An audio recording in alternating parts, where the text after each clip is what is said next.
আসসালামু আলাইকুম, welcome back to my channel. তো আজকে ছেলেটা ড্রোন কিনে নিয়ে আসলো। অনেক দিন হলে সে ড্রোন কিনবে, কিন্তু ওকে বলা হয়েছিল যে ঈদের মধ্যে দিব, বাড়ি যাওয়ার আগে আগে। তো আজকে সে ড্রোন কিনে নিয়ে এসেছে, কোচিং শেষ করে ড্রোন আনছে। তো আমি বললাম, তুমি এত টাকা দিয়ে ড্রোন কিনলা, এটা না কিনে তো তুমি ড্রেসও কিনতে পারতা।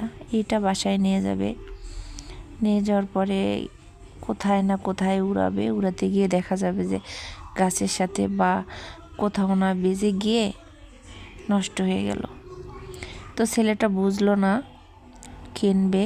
তোর বাবা ওরকমই, মানে ছেলে যা বলছে তাই শুনছে। তো নিয়ে এসেও তো এইসব জিনিসের প্রতি খুবই আকর্ষণ ওর ছোটোবেলা থেকেই, ইলেকট্রিক জিনিসের প্রতি, আর এসবগুলো বোঝেও বেশি। তো আমাকে দেখাচ্ছে, তো আমি একটু বকাঝোকা পারলাম। তো আমাকে দেখাচ্ছে কিভাবে কি হয় না হয়, সব দেখাচ্ছে। তো ড্রোন দিয়ে ভিডিও করলে নাকি অনেক সুন্দর হয়, সেটাও বলে আম্মু। ড্রোন দিয়ে ভিডিও করলে অনেক সুন্দর হয়, আমাকে দেখাচ্ছে খুলে খুলে কোথায় ফোন রাখতে হবে, কিভাবে ভিডিও করতে হবে। তো দুটো বাচ্চাই আছে আমার কাছে। তো যাই, বাড়িতে যাই, গিয়ে দেখি ও কি করে। আমার তো মনে হয় ঘরেই বসবে না, রোদে রোদে ড্রোন নিয়ে উড়ায়, নিজেও অসুস্থ হবে, আমাকেও অসুস্থ বানাবে। তো কিছু করার নাই, এ যুগের বাচ্চা, আধুনিক সব কাণ্ডকলাপ। আমাদের সময় ছিল ক্যামেরা, একটা ক্যামেরা 2500-3000 টাকা হলে খুব সুন্দর ক্যামেরা হতো, আর এখন 6, 7, 8, 10 দিয়ে মানুষ ড্রোন কেনে। এরও বেশি আছে দামের, কিন্তু ওকে 6000 টাকা দিয়ে কিনে দেওয়া হয়েছে ড্রোনটা। যাই হোক, যাই বাড়িতে দেখি কিভাবে উড়ায়।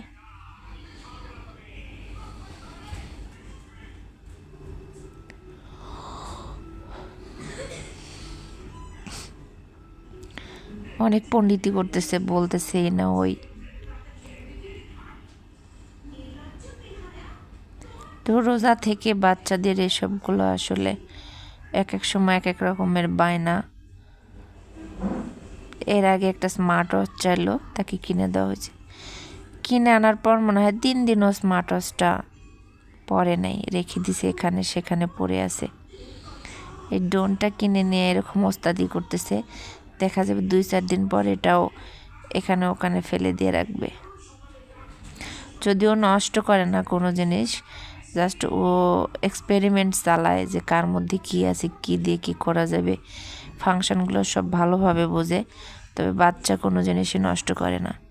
এটা হচ্ছে একটা প্লাস পয়েন্ট। বরঞ্চ নষ্ট কোনো জিনিসও ও সেরে দিতে পারে, যেটা আমরা পারি না সারতে, কিন্তু ওর হাতে সারে, মাশাল্লাহ।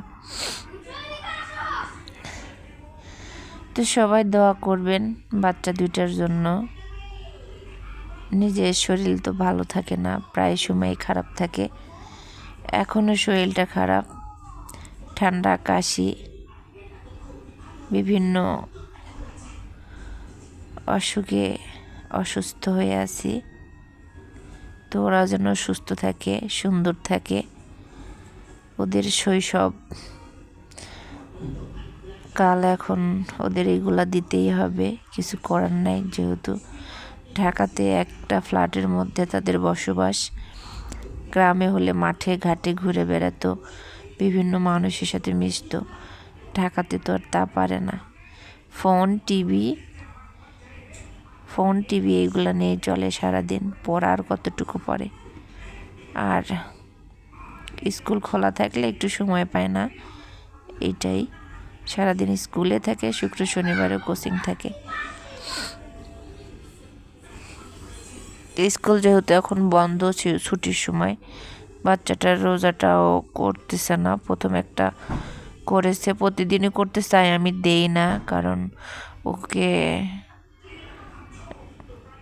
রোজাটা থাকতে দিলে দেখা যায় যে ঘরে একটুও পড়ে না। স্কুল ছুটি দিলে কি হবে, এত পড়া দিয়ে দিছে যে মানে 3 মাসের পড়া একবারে বাসায় পড়াও, তোমরা রেডি করো আর আমরা পরীক্ষা নেব, স্কুলের তো নিয়মই এটা।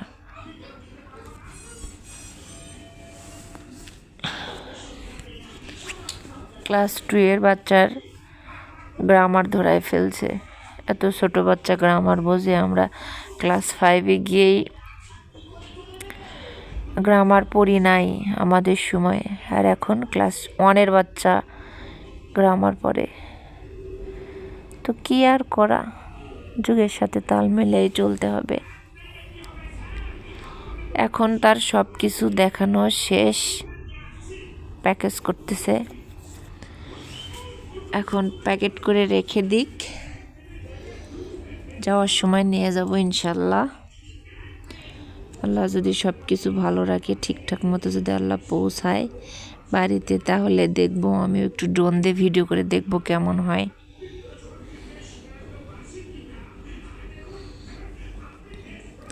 তারও খুব ইচ্ছা, আমাকে বলে আম্মু তুমি ড্রোন দিয়ে ভিডিও করলে অনেক সুন্দর হবে, দেখো তোমার ভিউ বাড়বে।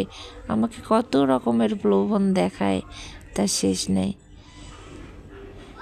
তো সবাই ভালো থাকবেন, দোয়া করবেন। আল্লাহ হাফেজ।